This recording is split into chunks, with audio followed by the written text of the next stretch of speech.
Students, आपका pledge classes में स्वागत है। आज के वीडियो लेक्चर में आप देखेंगे पास्ट कंटिन्यूअस टेंस। इसके पहले आप देख चुके हैं present indefinite, present continuous tense, present perfect tense, present perfect continuous tense. जिनका वीडियो अपलोड हो चुका है उन पे एक्सरसाइज भी दिए गए थे, उन एक्सरसाइज का सॉल्यूशन भी अपलोड हो चुका है। यदि आप उनको ना देखे हों तो उनका लिंक डिस्क्रिप्शन में है, देख सकते हैं। पास्ट इंडेफिनिट टेंस का भी वीडियो अपलोड हो चुका है, उस पर दिए गए एक्सरसाइज का भी सॉल्यूशन अपलोड हो चुका है। तो आज आप सीखने वाले हैं पास्ट कंटिन्यूअस टेंस। देखिए, पास्ट कंटिन्यूअस टेंस जिसकी हिंदी होती है अपूर्ण भूतकाल। कंटिन्यूअस मीन्स होता है जारी रहना। इस टेंस में कोई भी काम होगा जो जारी रहेगा, ना समाप्त रहेगा और ना ही अधूरा रहेगा। मतलब वो आपको जारी रहेगा, ये होगा कि शुरू है। तो अब कोई हिंदी सेंटेंस है वो पास्ट कंटिन्यूअस टेंस में कैसे होगा, हम कैसे जानेंगे कि ये पास्ट कंटिन्यूअस टेंस का सेंटेंस है। तो उसको जानने के लिए आपको मालूम होना चाहिए उसका पहचान, जो कि आपके सामने लिखा हुआ है। पहचान क्या होता है? इस टेंस के हिंदी वाक्य क्रियाओं के अंत में रहा था, रही थी, रहे थे। ये देखिए रेड लाइन में रेड कलर में लिखा हुआ है, रहा था, रही थी, रहे थे। यही इसकी पहचान है। आदि शब्द आते हैं, कहाँ आएंगे? हिंदी वाक्य होगा और क्रिया के अंत में आएंगे। जैसे एग्जाम्पल में दिया है, वह पढ़ रहा था। देखिए, पढ़ रहा, पढ़ के साथ लगा है रहा, तो क्रिया के अंत में ही आएंगे, अर्थात क्रिया के साथ ही आएंगे। पढ़ रहा था, देखिए यहाँ क्या आया? रहा था। इसी प्रकार देखिए दूसरा, सीता खाना बना रही थी। देखिए बना रही, बना के साथ रही थी आया है, अर्थात क्रिया के साथ जुड़ा हुआ है, क्रिया के अंत में आया है। इसी प्रकार तीसरा देखेंगे, लड़के खेल रहे थे। देखिए खेल के साथ रहे थे जुड़ा हुआ है, तो क्रिया के अंत में या क्रिया के साथ जुड़े रहेंगे क्या? रहा था, रही थी, रहे थे। तो आपका होगा पास्ट कंटिन्यूअस टेंस। इस प्रकार से वह जा रहा था, वह खा रहा था, वह बजा रहा था, वह घूम रहा था, वह सो रहा था, वह लड़ रहा था, वह पढ़ रहा था। कोई भी ऐसे सेंटेंस हो तो आपका होता है पास्ट कंटिन्यूअस टेंस। क्या होता है? Past continuous tense. तो आशा करते हैं कि आप समझ गए होंगे कि पास्ट कंटिन्यूअस टेंस को कैसे पहचानेंगे। यही आपको याद रखना, रहा था, रही थी, रहे थे। कोई हिंदी वाक्य हो उसके अंत में ये मिले और वो क्रिया के साथ जुड़ा हो तो वो होगा पास्ट कंटिन्यूअस टेंस। अब प्यारे स्टूडेंट्स, जितने भी टेंसों को आपने पढ़ा है उसमें 3 प्रकार के सेंटेंस को देखा है, simple sentence, negative sentence, interrogative sentence. तो अब आप जानेंगे सिंपल सेंटेंस क्या होता है और उसका ट्रांसलेट कैसे करेंगे। प्यारे स्टूडेंट्स, आपके सामने पहला टॉपिक है simple sentence. Simple sentence means होता है साधारण वाक्य। साधारण वाक्य की क्या पहचान होगी? उसके अंत में ऐसे एक लाइन होगा जिसको हिंदी में कहते हैं पूर्ण विराम। ये शब्द नहीं होगा, अर्थात नहीं उसमें नहीं होगा।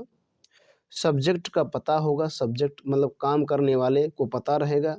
99% पता रहता है, 1% रहता है जब पता नहीं रहता है। 99% आपको मालूम रहेगा। तो ये 2 बातें याद रखना। अंत में ऐसे लाइन हो, हिंदी वाक्य की बात कर रहे हैं, उसमें ए शब्द नहीं हो, नहीं शब्द ना हो और सब्जेक्ट का पता रहे, तो आपका होता है सिंपल सेंटेंस। अब कोई भी सिंपल सेंटेंस जो होगा, जैसे आप पहले समझ लीजिए सिंपल सेंटेंस। देखिए वह पढ़ रहा था, अंत में पूर्ण विराम। कौन पढ़ रहा था? वह। सीता खाना बना रही थी, देखिए पूर्ण विराम, नहीं शब्द नहीं है। लड़के खेल रहे थे, नहीं शब्द नहीं है, अंत में पूर्ण विराम है। अब देखिए आप सबसे पहले लिखेंगे अब देखिए जब सिंपल सेंटेंस को आप बनाएंगे तो क्या करेंगे? तो सिंपल सेंटेंस को बनाते समय सबसे पहले लिखा जाता है सब्जेक्ट। सब्जेक्ट के अनुसार लगाते हैं वाज या वर। उसके बाद लगाते हैं V1, वर्ब का फर्स्ट फॉर्म, उसमें लगा देते हैं ING। उसके बाद ऑब्जेक्ट, उसके बाद अदर वर्ड। अब जैसे आपके सामने लिखा हुआ है, वह पढ़ रहा था, तो इसमें सब्जेक्ट कौन है? तो आपको सरल भाषा में समझना है। सिंपल सेंटेंस का प्रथम शब्द सब्जेक्ट होता है, तो प्रथम शब्द कौन है? वह आपका सब्जेक्ट है। लेकिन कभी कभी ऐसा होता है कि शुरू में सब्जेक्ट नहीं रहता है, कहीं बीच में आ जाता है। तो ऐसे स्थिति में जब सब्जेक्ट का पता ना रहे तो आप कौन या किसने लगाइए, और कौन या किसने लगाने पर जो उत्तर में मिले वो आपका क्या होगा? सब्जेक्ट होगा। अब क्या लगाइए? कौन। कौन पढ़ रहा था तो मिलेगा वह, और वह की अंग्रेजी होती है ही, तो सबसे पहले आप लिख देंगे ही। उसके बाद आती है बात वाज या वर की। वाज लगाएं या वर। तो सिंगुलर सब्जेक्ट के साथ लगाते हैं वाज और प्लूरल सब्जेक्ट के साथ लगाते हैं वर। मैंने मेन पॉइंट्स में नीचे लिखा हुआ है, एक बार देखेंगे। वर कब लगाएंगे और वाज कब लगाएंगे।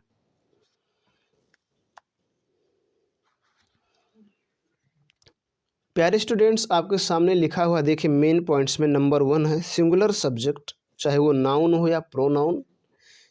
आई, he, she, it, this, that के साथ वाज का यूज करते हैं, अर्थात वो प्रोनाउन इनमें से कोई है तो वाज लगाएंगे, या कोई सब्जेक्ट जो सिंगुलर होगा चाहे वो नाउन हो या प्रोनाउन तो वाज लगाएंगे। जैसे अगर कहा जाए बॉय तो बॉय के साथ लगाएंगे वाज, लेकिन आपसे कहा जाए बॉयज तो बॉयज के साथ लगाएंगे वर। दूसरा लिखा है प्लूरल सब्जेक्ट, चाहे वो नाउन या प्रोनाउन हो, we, you, they, these, those के साथ लगाते हैं वर का यूज करते हैं। तो आप समझ गए होंगे, सिंगुलर के साथ वाज और प्लूरल के साथ वर। अब आगे देखेंगे। अब देखिए, अब ही हो गया तो ही के अनुसार क्या लगाएंगे वाज, और पढ़ में ना जोड़िए पढ़ना, और पढ़ना का अंग्रेजी रीड, और उसमें आईएनजी लगा देंगे तो हो जाएगा रीडिंग। ठीक, आगे बढ़िए। ऑब्जेक्ट कैसे पता होता, क्या किसको किसे लगाने पर, तो क्या पढ़ रहा था मालूम नहीं, अदर वर्ड है नहीं तो अब लगा देंगे फुल स्टॉप। अगले में देखिए सीता खाना बना रही थी, तो मैंने कहा सब्जेक्ट जो होता है प्रथम शब्द होता है सिंपल में तो सीता है, और अगर ना मालूम रहे तो कौन या किसने लगाई है, तो सबसे पहले लिखिए सीता, और सीता के अनुसार लगाइए वाज या वर। तो कोई भी किसी भी व्यक्ति का नाम हो तो वो सिंगुलर होता है, उसके साथ लगाएंगे सिंगुलर वर अर्थात लगा देंगे वाज। और उसके बाद बनाना, तो बनाना का अंग्रेजी होता है कुक, और उसमें आईएनजी लगा देंगे हो जाएगा कुकिंग। और क्या बना रही थी खाना, तो लिख देंगे द फूड, उसके बाद फुल स्टॉप। इसी प्रकार अगला देखिए लड़के खेल रहे थे, तो इसमें सब्जेक्ट कौन कौन खेल रहे थे, लड़के, तो लड़के की अंग्रेजी होता है बॉयज, क्या होता है बॉयज। अब देखो ये सिंगुलर है या प्लूरल, तो प्लूरल है तो इसके साथ लगाएंगे वर। और खेलना ना जोड़िए खेलना, खेलना का अंग्रेजी होता है प्ले, और उसमें लगा देंगे आईएनजी प्लेइंग, क्या खेल रहे थे मालूम नहीं, अदर वर्ड है नहीं तो लगा देंगे फुल स्टॉप। इस प्रकार से आपको करना है। प्यारे स्टूडेंट्स, आपके सामने अगला टॉपिक है negative sentence. Negative sentence means होता है नकारात्मक वाक्य। नकारात्मक में भी अंत में पूर्ण विराम होगा, लेकिन इसके सबसे बड़ी पहचान है ये शब्द होगा, नहीं होगा उसमें, क्या होगा नहीं, ये वाला शब्द होगा, और सब्जेक्ट का बता रहेगा। जैसे मैंने आपके सामने लिखा वह नहीं पढ़ रहा था, देखिए इसमें नहीं आया है, नहीं पढ़ रहा था। इसमें देखिए सीता खाना नहीं बना रही थी, नहीं आया है। लड़के नहीं खेल रहे थे, देखिए नहीं आया। तो जिनमें नहीं आएगा वो नेगेटिव सेंटेंस होगा। ठीक, और अंत में पूर्ण विराम होगा। अब इसको कैसे बनाएंगे, सबसे पहले सब्जेक्ट, फिर वाज या वर अकॉर्डिंग टू सब्जेक्ट, फिर नॉट, फिर V1, फिर उसमें आईएनजी लगाएंगे, फिर ऑब्जेक्ट, फिर अदर वर्ड। पहले सब्जेक्ट लिखो, तो नेगेटिव सेंटेंस में भी प्रथम शब्द सब्जेक्ट होता है, तो कौन है वह, और वह की अंग्रेजी होता है ही के साथ क्या लगाएंगे वाज। अभी मैंने आपको बताया वाज कब लगाएंगे, वर कब लगाएंगे। आगे बढ़ेंगे लगाएंगे नॉट, और उसके बाद V1 पढ़ना, पढ़ना का अंग्रेजी रीड, और आगे बढ़ के उसमें लगा देंगे आईएनजी, और ऑब्जेक्ट अदर वर्ड है नहीं लगा देंगे फुल स्टॉप। अगला देखेंगे सीता खाना बना रही थी, सब्जेक्ट कौन सीता, तो सबसे पहले सीता, सीता के अनुसार लगेगा वाज, और उसके बाद लगाएंगे नॉट, और बनाना का अंग्रेजी होता है कुक, और उसमें आईएनजी लगा देंगे हो जाएगा कुकिंग। और उसके बाद क्या बना रही थी खाना, तो द फूड, फुल स्टॉप। ठीक, इसी प्रकार अगला बनाइए लड़के नहीं खेल रहे थे, तो ऑब्जेक्ट सब्जेक्ट कौन लड़के, तो लड़के की अंग्रेजी बॉयज, चूँकि प्लूरल है तो लगाएंगे वर, और उसके बाद लगाएंगे नॉट, और खेलना का अंग्रेजी होता है प्ले, और उसमें आईएनजी लगा दे देंगे हो जाएगा प्लेइंग, और क्या खेल रहे थे मालूम नहीं, अदर वर्ड है नहीं तो लगा देंगे फुल स्टॉप। इस प्रकार करना है। अगला टॉपिक समझेंगे। अगला टॉपिक आपका है इंट्रोगेटिव सेंटेंस। इंट्रोगेटिव सेंटेंस, ठीक, इंट्रोगेटिव सेंटेंस मीन्स होता है प्रश्नवाचक वाक्य। वही वाक्य जो आपसे एक प्रश्न पूछे वो होते हैं प्रश्नवाचक वाक्य। प्रश्नवाचक वाक्य की सबसे बड़ी पहचान होती है ये चिन्ह, जिसको कहते हैं क्वेश्चन मार्क। किसी भी वाक्य के अंत में ऐसा मिल जाए तो आपका इंट्रोगेटिव सेंटेंस है। अब जो इंट्रोगेटिव सेंटेंस होता है वो दो प्रकार का होता है, एक होता है यस नो टाइप, और एक होता है WH टाइप।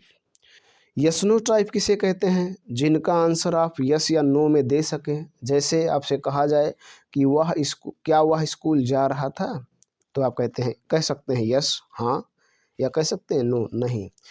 लेकिन अगर आपसे कहा जाए कि वह स्कूल कब जा रहा था, तो आप कहेंगे यस नो, नहीं कह सकते, क्योंकि इससे इसका आंसर पूरा नहीं होगा। तो जिनका आंसर यस या नो में दे सके उनको कहते हैं यस नो टाइप, और जिनका आंसर यस या नो में ना दे सके उनको कहते हैं डब्ल्यू एस टाइप। अब यस नो टाइप को कैसे पहचानेंगे? जो यस नो टाइप वाक्य होगा वो क्या से शुरू होगा, किससे शुरू होगा? क्या से। देखिए यहाँ लिखा, जब हिंदी वाक्य के शुरू में क्या शब्द आया हो। जब हिंदी वाक्य के शुरू में क्या शब्द आएगा तो आपका होगा yes no type interrogative sentence. जैसे देखिए एग्जाम्पल लिखा, क्या वह पढ़ रहा था। देखिए शुरू में क्या, अंत में क्वेश्चन मार्क। शुरू में क्या हो, अंत में question mark, yes no type interrogative sentence. इसको देखिए, क्या सीता खाना बनाए, शुरू में क्या। इस प्रकार दुनिया का कोई भी सेंटेंस हो जिसके शुरू में क्या आए, अंत में क्वेश्चन मार्क हो तो वो होगा क्वेश्चन मार्क हो, वो होगा yes no type interrogative sentence. अब उसका ट्रांसलेट कैसे करेंगे? जब पास्ट कंटिन्यूअस टेंस में होगा तो सबसे पहले लगाएंगे वाज या वर, उसके बाद सब्जेक्ट, उसके बाद V1, उसके बाद ING और फिर ऑब्जेक्ट, फिर अदर वर्ड, उसमें लगा देंगे ING, फिर ऑब्जेक्ट, फिर अदर वर्ड और लास्ट में क्वेश्चन मार्क। ठीक है, तो सबसे पहले आप लगाएं वाज या वर, लेकिन वाज या वर लगाने से पहले आपको देखना है सब्जेक्ट। तो सब्जेक्ट क्या के बाद वाला सब्जेक्ट होता है? वाह। वाह के अंग्रेजी ही, और ही के अनुसार यहाँ लगेगा वाज। तो वाज, उसके बाद ही हो गया, उसके बाद V1 पढ़ना का अंग्रेजी होता है रीड, और उसमें लगा देंगे ING, वाज ही रीडिंग। उसके बाद ऑब्जेक्ट अदर वर्ड है नहीं, लगा देंगे क्वेश्चन मार्क। ठीक, इसी प्रकार इसको देखिए, क्या सीता खाना बना रही थी, तो क्या के बाद वाला सब्जेक्ट सीता, और सीता के साथ लगेगा वाज। कोई भी नाम हो किसी का तो सिंगुलर होता है। उसके बाद सब्जेक्ट सीता, उसके बाद V1 बनाना, तो बनाना का अंग्रेजी होता है कुक। ठीक, खाना बनाने की अंग्रेजी कुक, और उसमें ING लगा देंगे, हो जाएगा कुकिंग। क्या बना रही थी? खाना, तो द फूड, द फूड। उसके बाद क्वेश्चन मार्क। ठीक, अब समझेंगे आप WS टाइप इंट्रोगेटिव सेंटेंस। प्यारे स्टूडेंट्स, आपके सामने WS टाइप इंट्रोगेटिव सेंटेंस है। तो WS टाइप इंट्रोगेटिव सेंटेंस को कैसे पहचानेंगे? जब उसके शुरू में क्या शब्द ना हो, जब उसके शुरू में क्या शब्द ना हो। यहाँ लिखिए, जब हिंदी वाक्य के शुरू में क्या शब्द ना आया हो, क्या शब्द ना हो, तब वो आपका होता है WS टाइप इंट्रोगेटिव सेंटेंस। जैसे देखेंगे एग्जाम्पल में, ये देखेंगे प्यारे स्टूडेंट्स, यहाँ पे बहुत बड़ी मिस्टेक है। क्या शुरू में लिख दिया गया, क्या लड़के खेल रहे थे, गलत हो गया। यहाँ ये क्या शुरू में ना करके इसको काट कर यहाँ लिख दिया जाए कहाँ। कहाँ, देख लीजिएगा ध्यान से, लड़के कहाँ खेल रहे थे। सॉरी इसके लिए, बहुत ही I am very very sorry. ठीक, कहाँ, यहाँ कहाँ करेगा, शुरू नहीं हो में। शुरू में क्या यहाँ भी है, ये भी गलत है। क्या नहीं, वह आ रहे थे, मतलब यहाँ यहाँ कब कर लिया जाए, वह कब आ रहे थे, वह कब आ रहे थे। ठीक, कब आ रहे थे, क्या वाला गड़बड़ है इस तरह से। ठीक, जब शुरू में क्या नहीं होगा तो आपका होगा WS टाइप इंट्रोगेटिव सेंटेंस। अब इसको कैसे बनाएंगे? तो सबसे पहले लिखेंगे क्वेश्चन वर्ड, फिर उसके बाद वाज या वर, उसके बाद सब्जेक्ट, उसके बाद V1, उसके बाद ING, उसमें लगा देंगे, फिर ऑब्जेक्ट, फिर अदर, फिर क्वेश्चन मार्क। तो क्वेश्चन वर्ड कौन होता है? कहाँ, क्यों, कितना, कितनी, कितने, कैसे, किसका, किसके, किसके, कैसा, कैसी, ये सब आपका होता है क्वेश्चन वर्ड। तो देखो इसमें क्वेश्चन वर्ड कौन है? कहाँ। तो कहाँ की अंग्रेजी सबसे पहले लगाएंगे वेयर, उसके बाद वाज या वर सब्जेक्ट को देकर, तो यहाँ लड़के, लड़के की अंग्रेजी बॉयज, और उसके साथ लगता है वर, और उसके बाद हो जाएगा सब्जेक्ट बॉयज। उसके बाद V1 है तो खेलना, खेलना का अंग्रेजी प्ले, और उसमें ING लगा देंगे, हो जाएगा प्लेइंग, और फिर उसके बाद क्वेश्चन मार्क। ठीक, इसी प्रकार दूसरा समझिए, वो कब आ रहे थे, तो सबसे पहले कब की अंग्रेजी, तो कब की अंग्रेजी होती है व्हेन। उसके बाद वाज या वर, तो देखें वह की अंग्रेजी दे, और दे के साथ लगता है वर, तो वर हो जाएगा। और उसके बाद सब्जेक्ट दे, और उसके बाद आना, आना का अंग्रेजी कम, उसमें ING लगा देंगे कमिंग, और अंत में क्वेश्चन मार्क। इस प्रकार से आपको करना है। अब इसमें एक स्पेशल पॉइंट्स है जिनको आप समझेंगे। प्यारे स्टूडेंट्स, आपके सामने वो स्पेशल पॉइंट्स है, क्या है वो स्पेशल पॉइंट्स, जब हिंदी वाक्य में कौन या किसने शब्द आया हो तब। ये भी आपका इंट्रोगेटिव सेंटेंस है, लेकिन कौन या किसने आए तो उसका तरीका बनाने का अलग है। जैसे देखो आपके सामने लिखा, उसे कौन पढ़ा रहा था, फिर देखो कौन आ रहा था। तो ऐसे ऐसे सेंटेंस को बनाते हैं, सबसे पहले लिखते हैं हु, उसके बाद वाज या वर, उसके बाद V1, उसमें लगाएंगे ING, फिर ऑब्जेक्ट, फिर अदर वर्ड, फिर क्वेश्चन मार्क। तो अब बनाइए, सबसे पहले आप लिखिए हु, उसके बाद वाज या वर। तो ये आपके ऊपर डिपेंड है कि ये सेंटेंस आप कितने लोगों के लिए बोले हैं। अगर एक लोग के लिए बोले हैं तो लगाएंगे वाज, एक से अधिक के लिए बोले हैं तो लगाएंगे वर, तो मैंने लगा दिया वाज।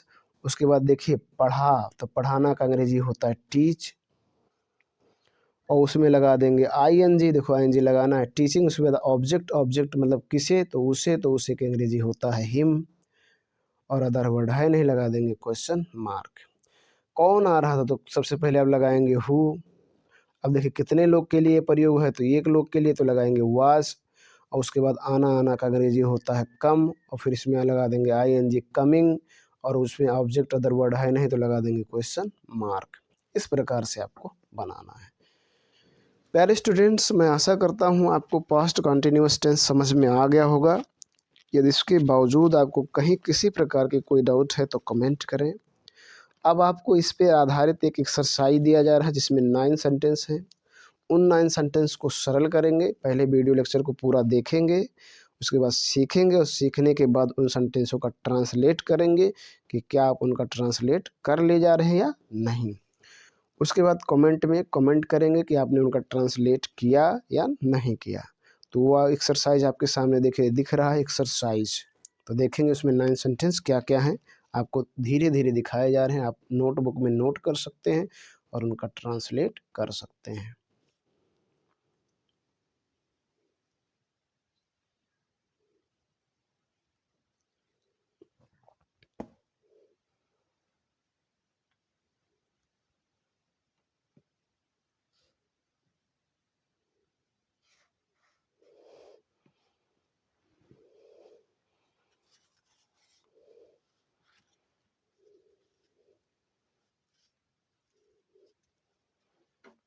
पहले स्टूडेंट्स देखिए, आपके ये 9 सेंटेंस हैं जिनको आपको ट्रांसलेट करना है और प्रैक्टिस करना है।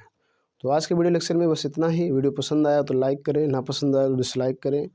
चैनल पर पहली बार आए हैं तो सब्सक्राइब करें, या सब्सक्राइब कर रहे हैं तो बेल आइकन प्रेस करें ताकि जो मैं वीडियो लोड करूं उसका नोटिफिकेशन आपको मिलता रहे। धन्यवाद।